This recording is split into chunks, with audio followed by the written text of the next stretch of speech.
Ok, số đây món là dương chốt đó người điền bao dương một thọ tiết cư dương vậy MP ca số xe số thông nơi đàn khỉ nè, cụ thể ở nơi trongចំណុចនេះជាដើមអញ្ចឹងយើងបើកម្មវិធី Word របស់យើងមកហើយក្នុងទៀតយើងចង់បានសូត្រធំនៅដើម clear បាទនៅត្រង់ចំណុចនេះខ្ញុំចុច Control A មកបាទហើយខ្ញុំចូលមកដោះវាវិញណាបាទដោះវាវិញអញ្ចឹងខ្ញុំចុចមកលើ column ខ្ញុំយក one column បាទដោះវាវិញអស់ណាបាទប៉ុន្តែវាមាននៅខាងក្រោមនេះទៀតណាបាទមាននៅខាងក្រោម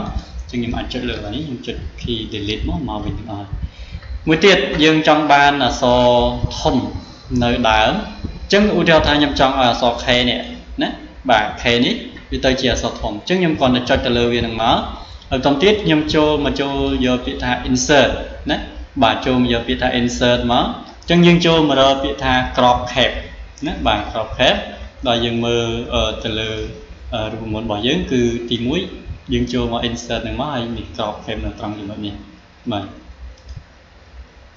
ណានៅត្រង់ចំណុចនេះអូខេអញ្ចឹងខ្ញុំចុចទៅលើវាមកគឺយើងអាចរើសបានទី1យើងអាចរើសលក្ខណៈបែបនេះឲ្យវាចេញមកអញ្ចឹងក៏បានដែរទី2យើងអាចចុចទៅលើវានេះយកប្រភេទនេះក៏បានដែរប៉ុន្តែបើសិនជាយើងយកប្រភេទ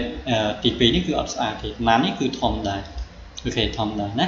បាទអញ្ចឹងយើងយកប្រភេទនេះមកហ្នឹងហើយគេហៅថាការសរសេរអក្សរធំនៅដើមទំព័រដើមតួអក្សរណាអូខេអញ្ចឹងប៉ុណ្ណឹងណាបាទហ្នឹងប៉ុណ្ណឹងសូមអរគុណ